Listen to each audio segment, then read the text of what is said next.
Au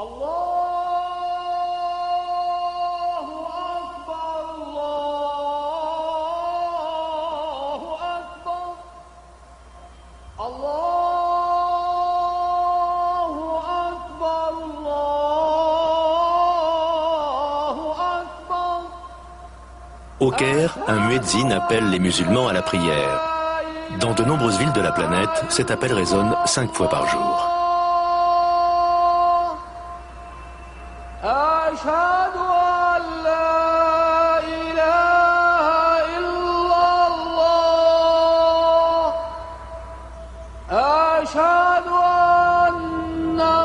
Près d'un quart de la population mondiale y répond, des fidèles unis par l'esprit persistant de l'islam.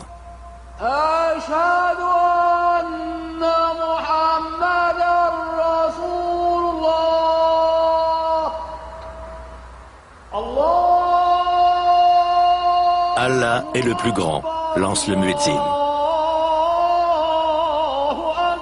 J'atteste qu'il n'est de vraie divinité qu'Allah. J'atteste que Mahomet est le messager d'Allah.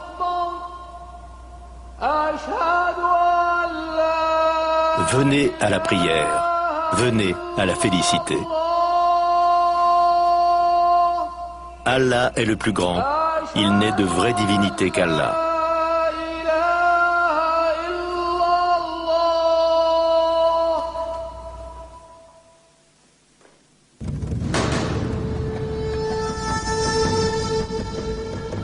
La civilisation islamique marque l'un des plus hauts sommets de l'humanité. Un pouvoir planétaire fondé sur la seule foi.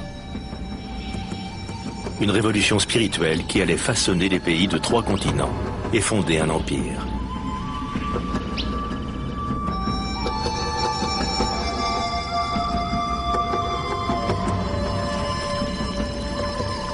En Occident, un voile de peur et d'incompréhension a obscurci une bonne partie de l'histoire de l'islam. C'est oublier à quel point l'histoire cachée de cette religion et la civilisation occidentale s'interpénètrent.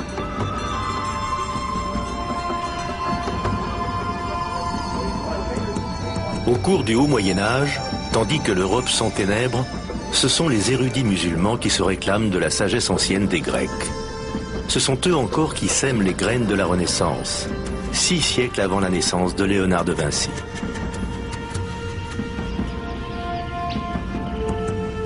Des remèdes à nos maladies jusqu'au nombre qui nous servent à compter, la civilisation musulmane a façonné les cultures du monde entier.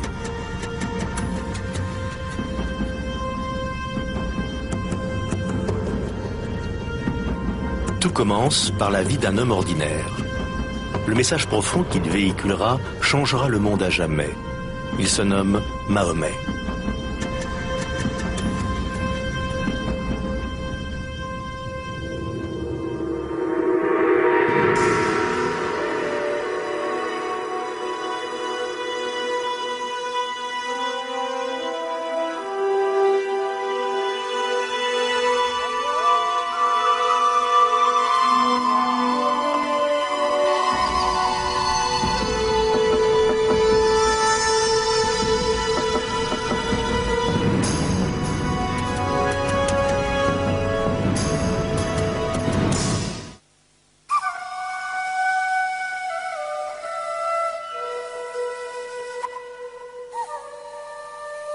Aux yeux des musulmans, la vie de Mahomet est une histoire révérée.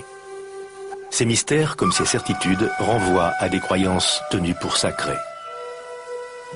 Tout ce qu'on raconte au sujet du prophète dépend d'une mémoire transmise de siècle en siècle et de la sélection qui s'opère dans le temps.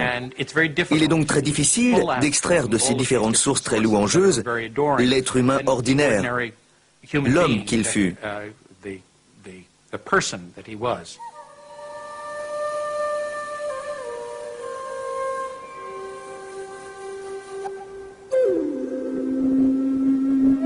Nous savons néanmoins que Mahomet naît dans la péninsule arabe autour de 570 après Jésus-Christ, sur une terre aride, calcinée par le soleil, où les tribus bédouines s'affrontent sans relâche.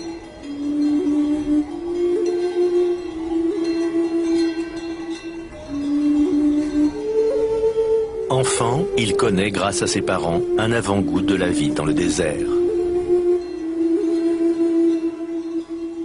Mahomet était originaire de la Mecque, mais on l'a envoyé vivre avec les Bédouins parce que même les Mécois considéraient que ces nomades étaient dépositaires de la quintessence de la culture arabe.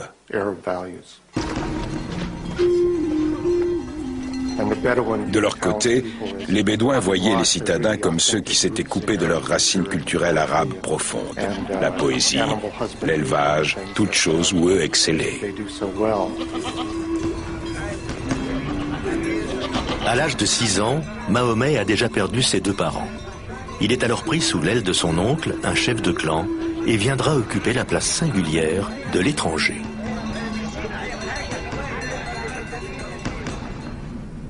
Il s'est retrouvé orphelin assez jeune et s'est mis à regarder tous les laissés pour compte avec une certaine sollicitude.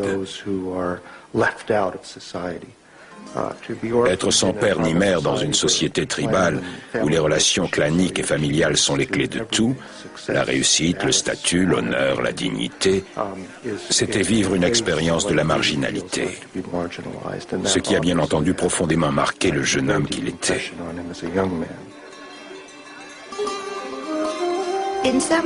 D'un certain point de vue, il était désavantageux de grandir sans parents, mais en même temps, il s'est adapté. Il a donc eu de nombreux parents, plusieurs pères et mères, ce qui faisait de lui l'enfant de tout le monde. Dans le clan de Mahomet, comme dans toute la société arabe de la péninsule, on se raconte les mêmes histoires depuis des générations.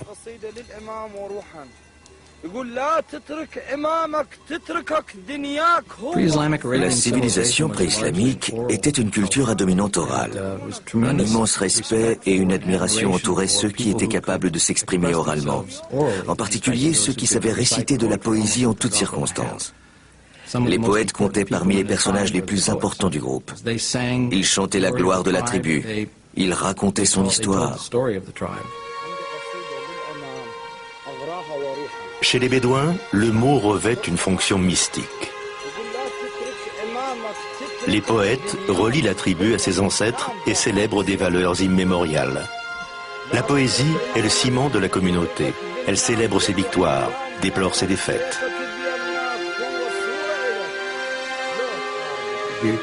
Les poèmes, comme ceux de Homère, exaltent un esprit d'héroïsme, tout en suggérant avec force les tragédies provoquées par les guerres tribales sans relâche, qui découlent de cet esprit.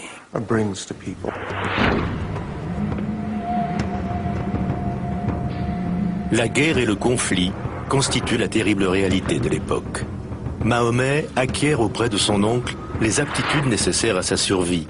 Dans un monde où un homme, serait-il prophète, doit savoir manier l'arc et la flèche.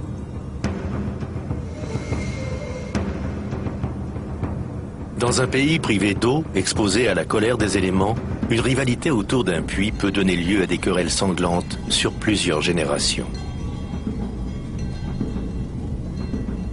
De vraies rivalités, de vraies batailles, quelquefois assez sanglantes, de sorte que les individus faisaient allégeance à leur famille et plus généralement à la tribu. Sans la protection de la tribu, nul n'aurait duré bien longtemps. D'innombrables factions peuplaient la péninsule, toutes engagées dans des conflits violents, chacune défendant ses pâturages, ses routes commerciales et surtout ses puits. Il faut bien voir que les terres sont sèches pour la plupart. L'eau est une ressource rare et considérée comme telle.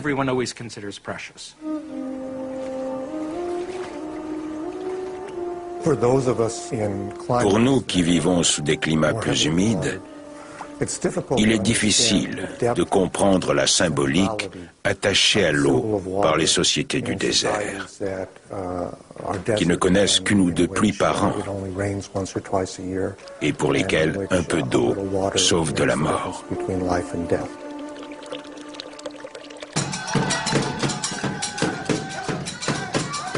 Chaque clan possède ses propres idoles et totems, divinités de l'eau et du vent, du feu et de la nuit.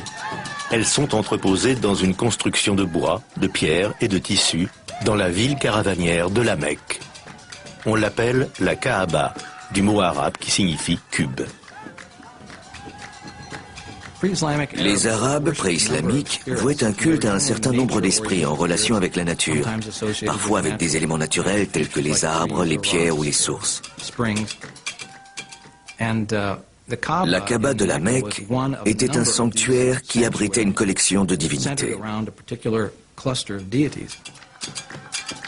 Le patriarche hébreu Abraham aurait, dit-on, édifié lui-même la Kaaba plusieurs siècles auparavant. Et la pierre noire qu'elle renferme serait tombée du ciel. En ces temps agités, la Kaaba offre une retraite paisible.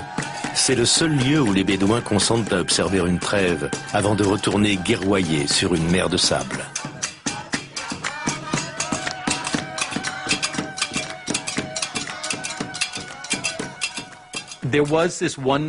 Depuis les temps pré-islamiques, existait ce lieu central autour de la Kaaba, une enceinte sacrée où tout le monde devait déposer les armes. Ce qui facilitait le commerce, puisqu'on pouvait y acheter et y vendre des marchandises à l'abri des querelles.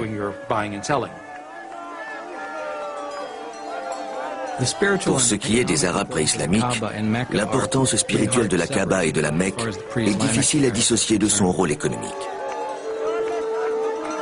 La Kaaba fait de la Mecque un centre névralgique pour les échanges commerciaux. On y trouve de l'encens arabe, des parfums exotiques, des épices indiennes, des soieries chinoises et du lin égyptien. C'est peut-être l'extraordinaire mélange de cultures qui fait la plus grande richesse de la ville. Il passait dans la ville des gens qui venaient de très loin et avaient de ce fait toutes sortes d'expériences à partager. Il y avait là un mélange de confessions. On trouvait des juifs, des chrétiens et les arabes du désert qui pratiquaient une religion de type animiste. Le monde de Mahomet est un centre économique qui relie la Méditerranée à l'océan Indien.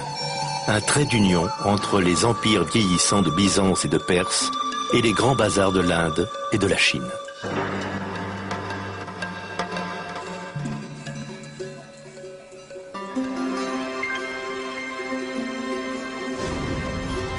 Mahomet devient marchand. Il fait même preuve d'une certaine habileté commerciale.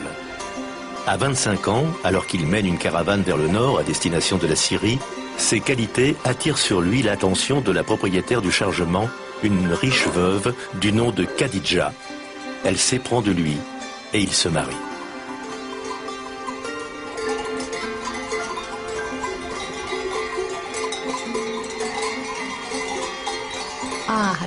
Khadija.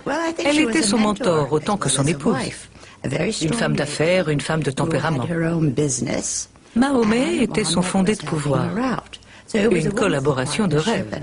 Il a dû beaucoup apprendre auprès d'elle. Ils étaient en contact avec beaucoup de marchands originaires de différentes parties du monde qui passaient par la péninsule arabe. C'était un homme très intelligent, je crois, et d'une grande ouverture d'esprit. Il savait échanger avec toutes sortes de personnes. Il devait avoir du charisme aussi.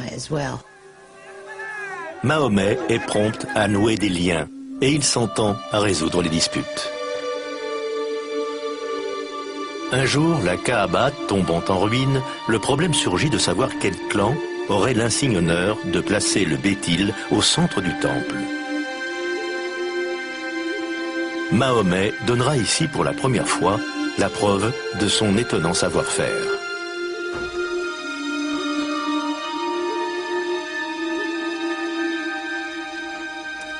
Il assigne aux 4 chefs le soin de tenir un bord du manteau et de soulever la pierre ensemble. En signe de reconnaissance, ils invitent Mahomet lui-même à la poser à son exacte place. Sa droiture et sa loyauté lui vaudront le surnom d'Al-Amin, l'homme en qui on peut faire confiance. Tout indique qu'il s'intéressait de très près aux questions religieuses, auxquelles en ce temps-là une personne ordinaire ne prêtait que peu d'attention. Il